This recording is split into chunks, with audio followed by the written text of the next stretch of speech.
Hello everybody, it's Philly Cuts with another comic book haul, number 63. We are on Thanksgiving Eve, folks. Are you ready? Are you ready to eat? Are you ready to celebrate? Are you ready to stuff your face? I know I am. Are you ready for that crazy, now on Thanksgiving Day shopping? Is there anything that you want to go out and get? One thing that I do want to try to score, but I'm torn, man. I'm torn as to whether or not I want to go out. I know Target is offering Batman Arkham Knight for $25, and I've been waiting for that thing to drop down in price, and that might be my my price point. But I'm just conflicted, having to go out, dealing with all the crowds. You know, I've done it before, kind of been there, done that. Not really my cup of tea. It's just too many damn people, man. Too many damn people. Let me know if you're going to go out. Let me know if you know of any good Black Friday deals, maybe even with comic books, because I haven't really looked for it. You know me. I'm the guy that always buys comics brand new at jacked up prices. You know, it's my own fault. Can't wait. I'm impatient, you know. Got to read my books. All right, I wanted to start this haul out thanking you guys that watch me. You ladies and gentlemen, I want to give a quick shout-out video. If I miss you in this shout-out video, I do apologize. I kind of went back and looked at my comments for about the last 10 videos. That was about the last time when I did a shout-out video before. But I want to thank you guys. I love it when you guys comment on my vids. You know, you give me feedback. You let me know what stories you're enjoying. If you're reading the same book as I am, I always like to hear your opinion on that story. And most of all, I would like to just hear more feedback, maybe some constructive criticism, maybe some things that you guys would like me to do. I know that I kind of have been just, you know, sit behind my computer desk on my webcam, in front of my Yeti microphone, and just talk. Mainly because I, you know, have a career. I work Monday through Friday, anywhere from like 8:30 in the morning to 6 at night. And I do this on Wednesday, right when the comics come out. Everybody who collects comics knows that Wednesday is new comic book release day. So I kind of, you know, am not even getting home until, you know, after 7 usually. Then I take a little bit of time to kind of look up some information about the comics in case I forget, you know, from month to month. We all know the challenge of remembering from issue to issue, month to month, what has happened. So sometimes I got to refresh myself. And it's just the easiest thing for me to do. I have before tried to edit videos and use a nicer camera. I do actually have, you know, Sony Handycam. This is kind of a relic now at this point. That does create a lot nicer pictures. But if I do that, then I can't use my microphone. So I kind of think that maybe the improved sound is maybe better. Because a lot of people tell me that they do enjoy the longer format. That it's kind of like a podcast. And they just enjoy, you know, my thoughts and opinions. I probably have the longest comic book haul on the internet. You know, weekly new comic book haul. I have to say that mine's probably the longest. Everyone else's comic book hauls generally seem to be under 10 minutes, and I routinely go beyond a half an hour. Sometimes I've gotten into over 45 minutes. This might be one of those videos because I got to do the shout out, and then I got a lot of issues this week. So let's start with the shout out. Let me know what you're thinking. Let me know what you're liking, what you're disliking, any suggestions. So I want to give a shout out to Brasso Sabers, also known as Wasted Youth Comics and Action Figures. I hope everything's okay, dude. I kind of clicked on your YouTube page and all your vids were taken down, so I'm not sure if you're doing a reboot or what. Thanks for offering me the Catwoman Monster of the Month variant cover from 2014. I appreciate it. But one of the things that I love to do and that I enjoy about comic book collecting is having certain issues to hunt for. You know, that's part of the reason why I like to go to comic book stores or check out different comic book stores. I'm still trying to look for all the Hellraiser or Nightbreed comics ever printed or published. So that's been an ongoing project. I hope to do a haul video of that soon because I have gotten quite a bit of issues on both those titles. So thanks for the offer, bro.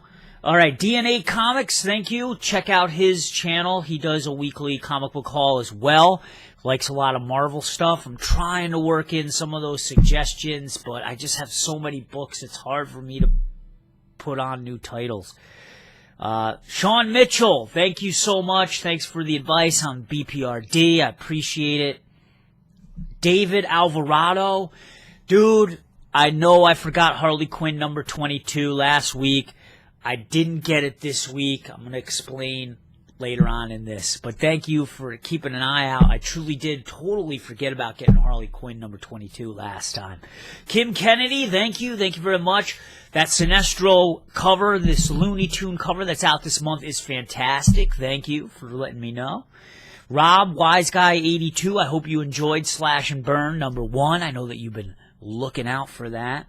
Prodigen, thanks for watching, dude. I know that you are one of my only fans on ONU Retro Gaming Cuts. That's kind of like my joke around, goof off, upload video game footage channel. So thank you for watching that. I appreciate it. I should have more footage coming up on there. Wise Guy, Rob, Wise Guy 82, thank you. Ghost Who Walks 2040, thank you so much. J-Rocks, haven't seen you around lately. Hope everything is cool. California. The Comic Fool, thank you, buddy. Thanks for watching. Appreciate it. Mr. Chupacandre, I want to know what your opinion was of that fight recently between Miguel Cotto and Alvarez, Canelo Alvarez. What'd you think? Did you think Canelo Alvarez dominated as much as the judges thought? I did not think so. I did not think so. Howler Mouse. If you guys ever wanted to check out a channel where the person just has an encyclopedic knowledge, he's like an encyclopedia of comic books, check out this dude's channel, Howler Mouse. The guy fucking knows everything. If I just knew a tenth of the stuff that this guy knows about comics, imagine how much better my comic book haul would be. Friar Tuck, thank you for watching. I hope that you started getting Detective Comics. I know you mentioned before that from watching my videos, I did pique your interest, so I hope that you've picked that up and are enjoying it. David Pagan, thank you. Captain Cummings, thank you. Blue Solo 715, thank you very much. Scalar Zodiark, thank you.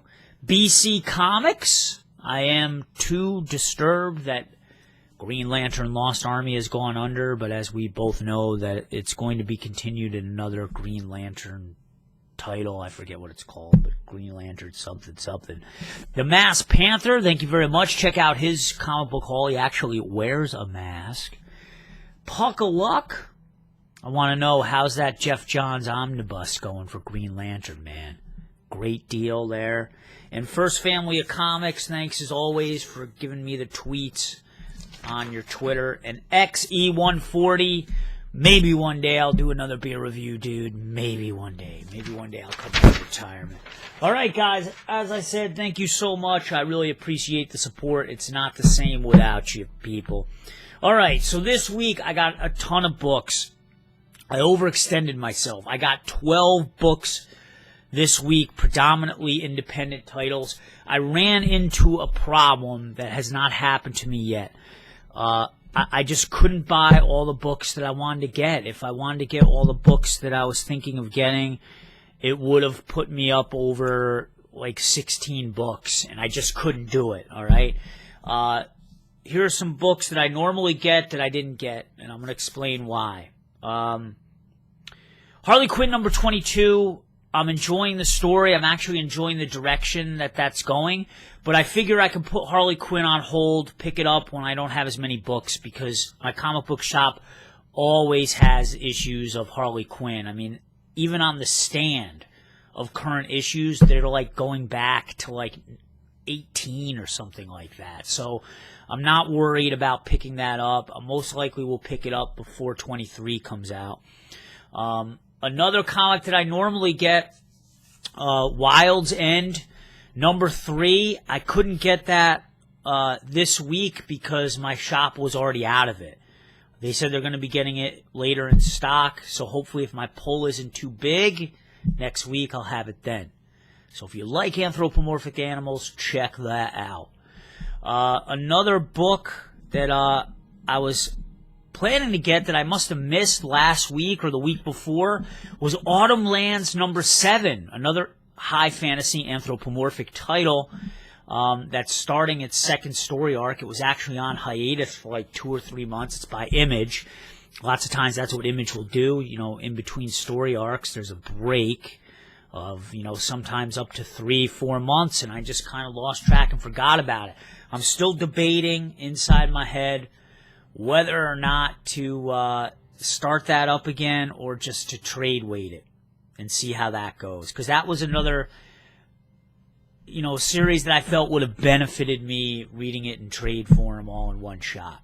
Okay, and then finally I was debating getting this. This is on the bag of my comic books this week. DK3, Dark Knight 3, Master Race, Frank Miller. Look, I saw the cover price of it, alright? They wanted $6 for it, for book 1. This is going to be 8 issues, and they're charging $6 for the first issue. And you guys know how I feel about that. If it was like a jumbo, extra size, extra thick issue, I might have considered it. But it didn't really seem like there was any added extra value other than a better cover than usual, which DC, as of late, has been really skimping on their covers. Their covers have been really, really, like, thin. It used to be when I first started collecting again, like a year ago, that Batman always seemed to have higher quality covers, or Superman had higher quality covers. You know, their AAA titles. And that seems to have gone less and less. It did have a higher quality cover, but then on the inside it had like an insert for some preview comic, a little insert that was kind of thick, which gave the comic the illusion that it was thicker. Marvel is guilty of doing this shit all the time. And I'm just so tired, man, of DC and Marvel fleecing people, fleecing us on these first issues. You know, I'm spoiled by Image. Because lots of times, Image will put out a first issue. I think I have one here as an example. For instance, Wolf, right? Wolf came out, issue #1, and it ended up being something like 66 pages with no ads. And it was $5. Now, that's something that I can go for, man. But $6, $6 and not really much to add, I couldn't do it, man. I couldn't pull the trigger. I figure I might as well just trade weight. I've still never even read Dark Knight Returns, the first one, or Dark Knight, the second one, whatever that is. I'm not even sure what it is. So I just kept thinking, you know, I have all these reasons, and it just didn't sit right with me. And I talked to my comic book shop owner, and he said that they're going to be putting specials in between the issues. Like after issue #3, they're going to have like a special side issue. And it looks like they're going to draw this fucking thing out over a year. And it's probably going to end up costing like $100 before you can even get the whole thing. It's just crazy. So I'm sitting it out. I might trade weight it and then get it like discount price online. That's what I think I'm going to do. I'm just not going to do it. DC puts out so much Batman stuff. It's crazy. It is crazy. Batman is like their boy. They got so much. All right. Now, let's get to the haul. I got Strait Jacket #2, folks. I didn't think I was going to get it. And props to my comic book shop owner. The first thing when I walked in there, he had it like there waiting for me. I literally walked in, 5 seconds, he hands me this. I was like, holy shit, you made my comic book haul week. This has got an awesome wraparound cover. I don't suggest shaving your head, digging in with the razor that hard. That looks like it hurts. That's our main character of the story. Fascinating story. This woman has been institutionalized for quite some time because she murdered her brother. they're having difficulty diagnosing her. They don't know if she has schizophrenia, if she just has some kind of delusional disorder. She murdered her brother when she was a kid, when they were young, and her reasons for murdering her brother were as follows. I'm going to read you a quote, okay? "Listen to me. They are here and there at some time, the feeders. They drain your sanity out to feed the things beyond. So the only way to avoid them is being insane. That's why you killed your brother? No! I sent his soul to the other side to kick their butts." Issue number 1 was great. It got me instantly hooked. I'm enjoying the art style of Guillermo Sana, who's doing the coloring predominantly in just black and white. And then every once in a while, the red hues kind of kick in, I guess, when these feeder folks and the monsters come. It's a cool book. It's interesting. It's a lot of fun. If you can get your hands on it, I highly recommend it. Issue number 1 was selling at one point for over $100. I'm not sure how many they've decided to print up on issue number 2. I know issue number 1 was very limited. It was under 1,000. I think it was about 800, actually. Only 800 issues exist of issue number 1. Not sure what the story is with this. I would imagine they've printed up more because there was such demand. I checked on eBay, and it's already going for $10. So it's already started to jack up in price. If you can find this and you enjoy horror, you enjoy kind of psychological thrillers, I highly recommend it. El Torres is the writer. He's also done Roman Ritual, which I really, really love. Here's a sinister look at that. Wicked, man. And I'm really enjoying that this seems to be coming out with a more set release schedule. Almost at exactly a month.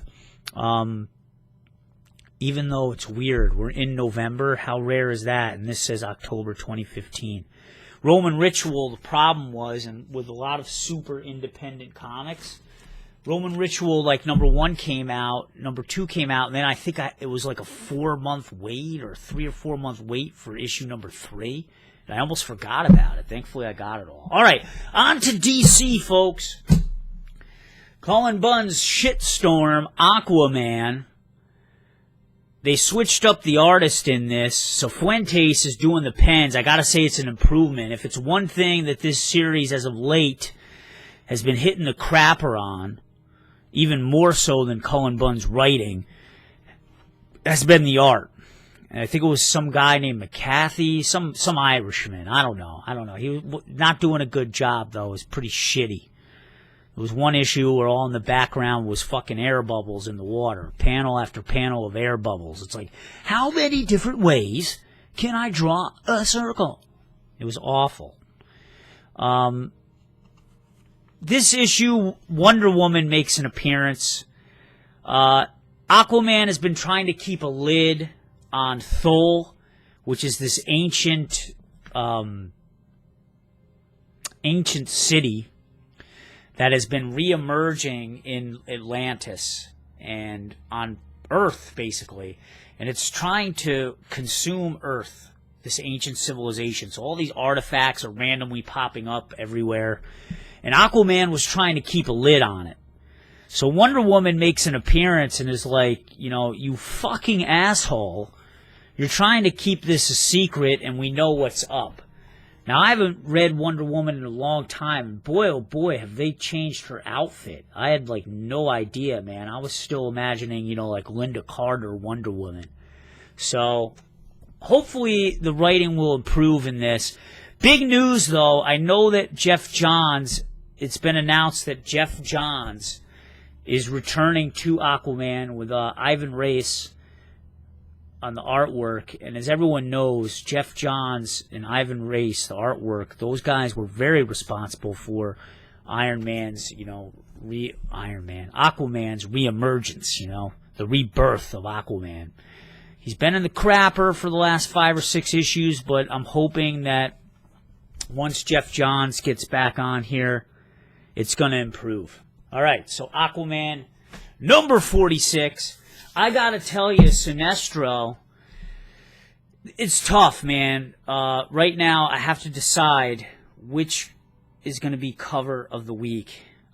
It's going to be between these next two books that I'm going to show to you. We got Sinestro, number 17. Talk about an awesome, awesome variant cover. Now, I mistakenly thought that Darwin Cook was doing all these variant covers, and he's not. He is not.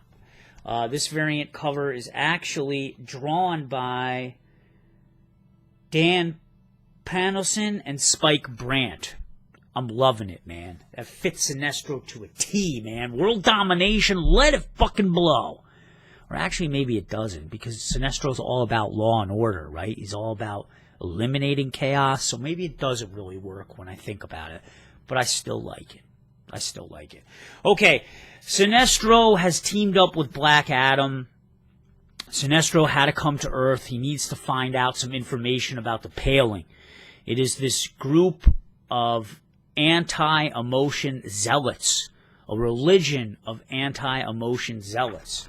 And they track down the tomb of, oh my God, let me check my notes, the tomb of the Pale Bishop, who's the high priest of the Paling. And lo and behold, that unleashes a whole shitstorm. They have to fight off an army of death, an army of mummies, and they release some hell on earth people, and things get fucking jaded pretty quick. And Sinestro needs to call on none other than Wonder Woman! Now, I don't know why, for some reason, Wonder Woman is making the rounds, it seems, in a lot of DC books. She's in Sinestro number 17, so it'll be interesting to see what's up with that.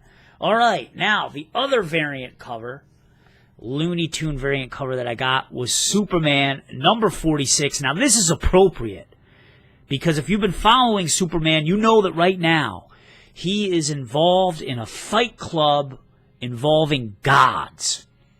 And the twist is, it's kind of like a take on celebrity, right? Sometimes we put celebrities up into this god status, especially sports figures, right? Kind of put them up on pedestals. Well, the twist is that the more that people believe in these certain gods, the more powerful they become. Now, Superman is enmeshed in this God fight club. So I really thought that cover was appropriate. Superman is still trying to track down Hoarder. That is the group that outed him, that was using social media to out him, to reveal to the world that he is Clark Kent. Actually, Lois Lane cut Hoarder to the chase, and she revealed it to the world herself, because she thought in doing so, she was helping Superman, because Superman was going through hell being blackmailed by Hoarder. Long story, read the last 5 or 6 issues, and you'll find out. Gene Yang is the writer here. I'm enjoying the artwork of Howard Porter. Kind of reminds me of Adrian Sniff. Probably said that name wrong, but I always love like a heavy penciled look for Superman for some reason. It kind of just exhibits like a power to it. There's also a side story going on in here involving Jimmy Olsen. It kind of walks us through Jimmy Olsen finding out that Superman is indeed Clark Kent and the feelings that he felt associated with that. So it's pretty interesting. And there's a pretty dramatic scene at the end involving Jimmy Olsen and Superman, but I'm not going to ruin it for you. There's Superman. And yes, Superman is still severely depowered. He still can't fly. He still doesn't have his X-ray vision and all that shit, so be careful what you wish for. I know a lot of people have been complaining about that, but what can you do? All right, Tom King's Omega Men, and finally, they're featuring Lantern on the cover. This is a great book, man.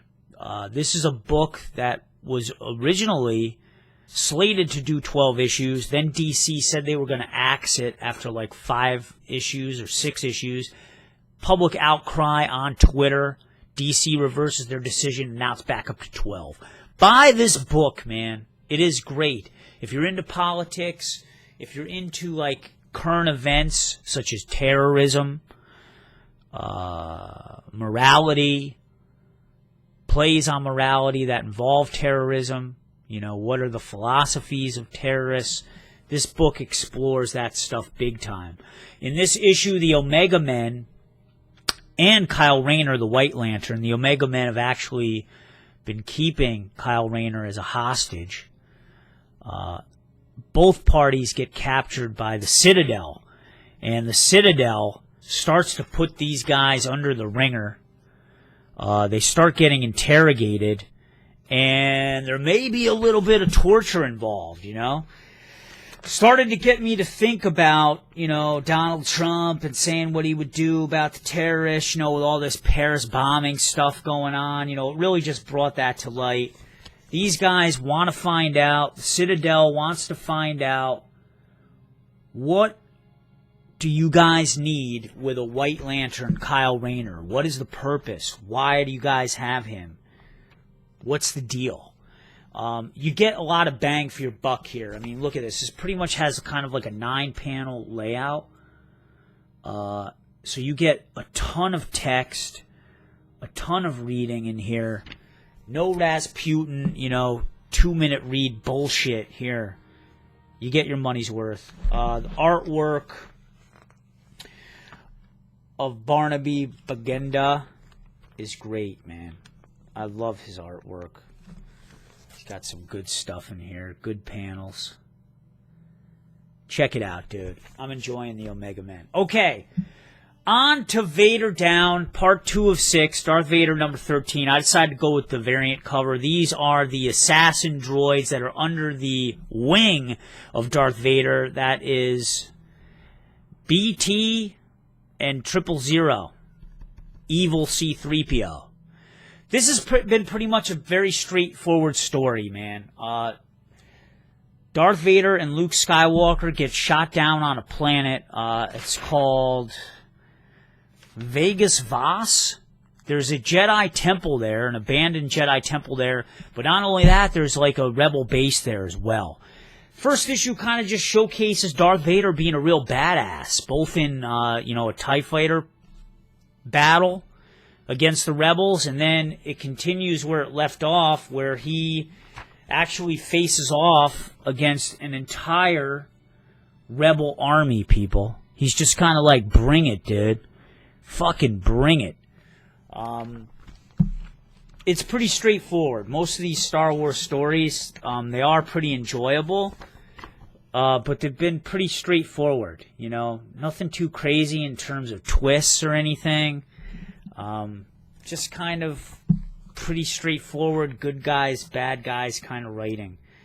There's Luke on there with C-3PO, and I'm enjoying it so far, but nothing too groundbreaking. All right, again, straightforward writing. Chewbacca is up to issue number 4. Pretty straightforward. Chewbacca crash lands on a planet.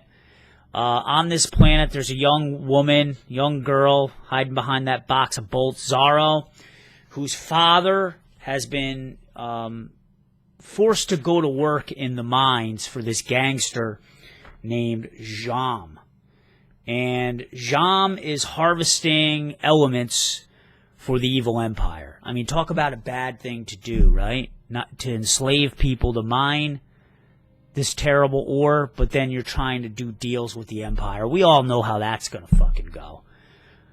It's not going to go good for them. I'm sure that they're going to get pissed off. Chewbacca is just an endearing character. The writer,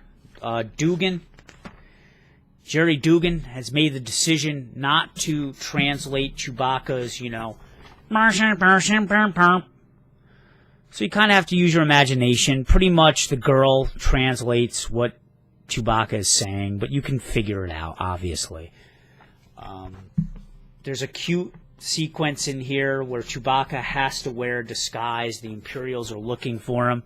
Can you pick out which one's Chewbacca, dude? I'm not going to tell you. Can you pick him out? Where's Chewbacca?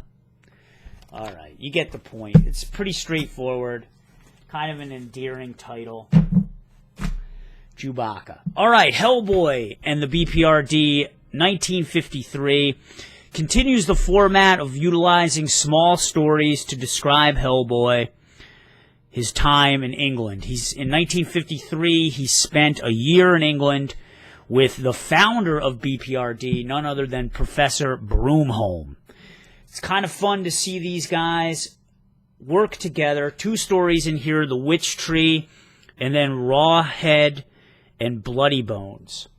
I guess that's English folklore. These guys were grave robbers, Rawhead and Bloody Bones, and it kind of gives a little background story. The Witch Tree is the predominant story in here. Actually, the Rawhead story is only about 6 pages. Mike Mignola doing the artwork. Ben Steinbeck art. Dave Stewart, the colors, like for every book. Macabre stuff, man. The Witch Tree. They're hanging witches by that tree. There's some references from the Ogdru Hem in here. If you read BPRD, you know what I'm talking about. I don't have time to explain. But I'm interested to find out more about Rawhead and Mr. Bones there. The only other exposure I ever had to them was actually Nightbreed.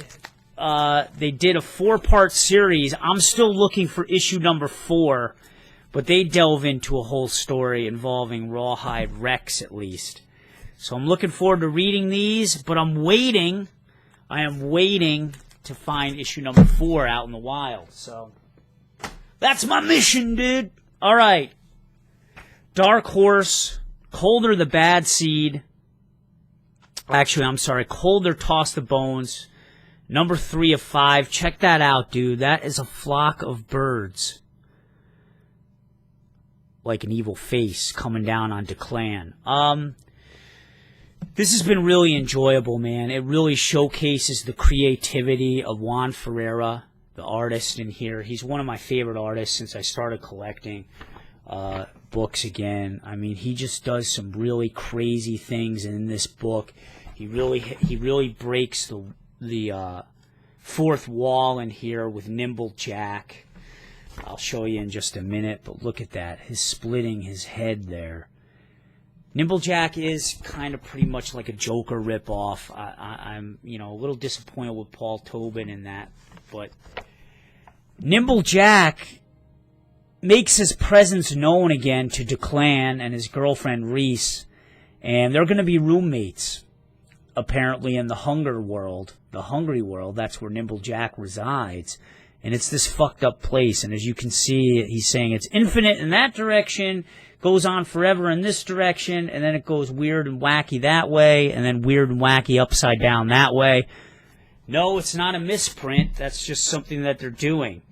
And then well, look at the gore in here, too. That's what I love, too, about Juan Ferreira's work. I mean, he's not afraid to be visceral, for sure.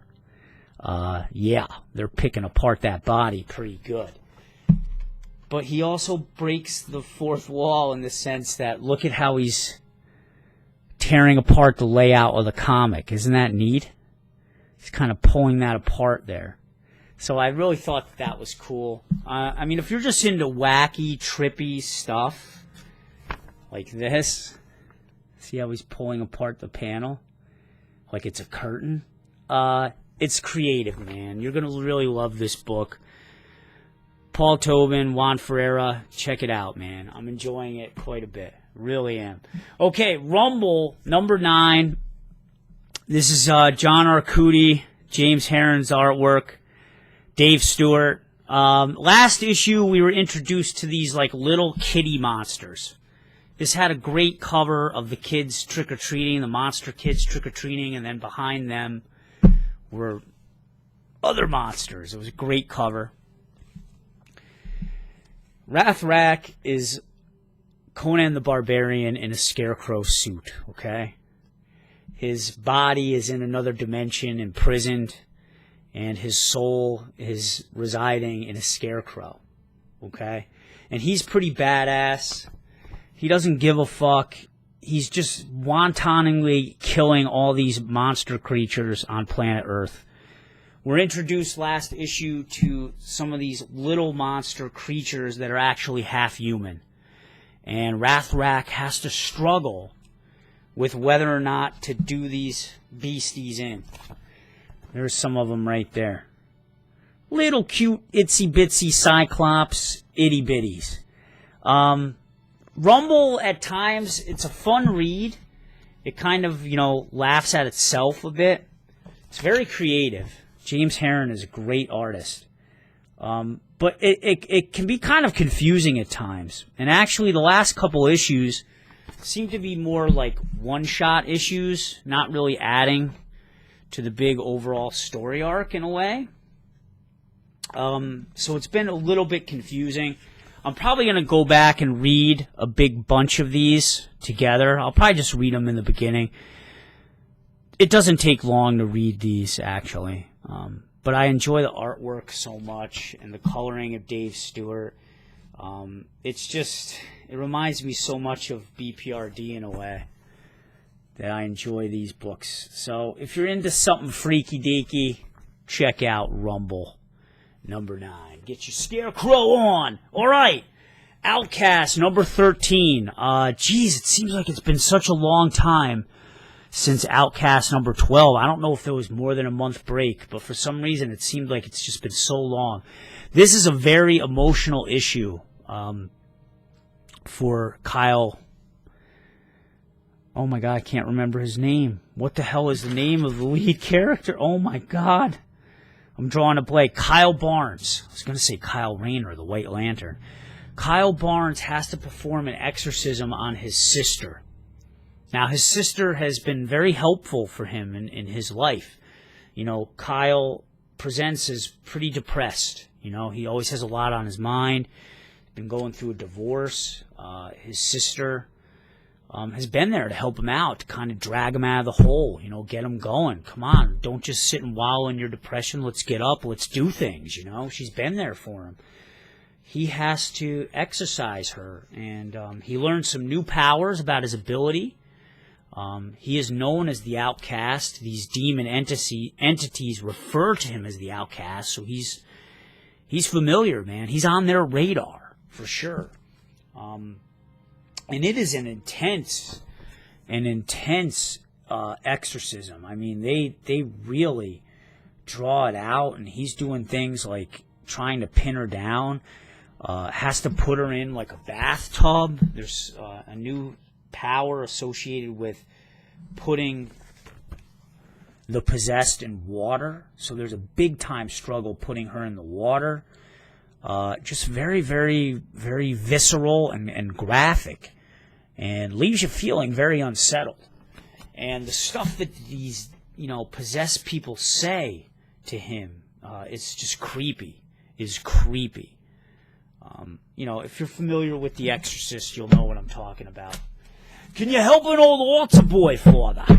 You'll know what I'm referring to there. And finally, another Cullen Bunn title. We have Blood Feud. Look at this awesome Evil Dead cover on the back, the Evil Dead variant there. This is another book that is pretty hokey. Hatfield and McCoy's vampire style. You have the Stubbs, who are very peculiar, loudmouth hillbillies, and the Watleys, who are even more creepier. Cullen Bunn says people speak of them in hushed tones because they're vampires, dude. In the last issue, it was very, very slow build-up, slow burn. You have this whole other backstory where there's spiders, which are nature's vampires, congregating and collecting. I don't know how well you can tell, but huge, tarantula-like spiders. Waves and rivers of them. I'm not really sure what the connection is yet to everything with that. That hasn't been revealed yet, and I don't think it's revealed yet in this issue. The last issue, they had to go visit the Stubbs family. And it turns out that the Stubbs family, the Stubbs children, have already been turned into vampires. Presumably by the Watleys, the Whateleys. Huge vampire-human battle ensues, and it's pretty graphic. These vampires are pretty creepy, pretty freaky-deaky looking. This is another book that doesn't seem to take itself too seriously. It's pretty hokey, it's pretty campy. The vampires even look, I don't know, they kind of look like fucked up beavers or something. They got some big-ass teeth. But one thing Cullen Bunn can do is weave kind of like a hokey southern tale with horror elements to it. So he really does horror right, in a way. I don't know, it reminds me kind of like a Wes Craven film, you know? Like, what was, you know, Wes Craven did some very weird vampire movies. I think he did one with Eddie Murphy, like Vampire in Brooklyn or something.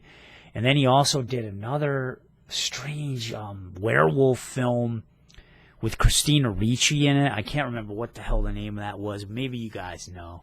But now I'm just rambling. I've run out of things to say, but thank God the comic book haul is over, so you don't have to listen to me ramble.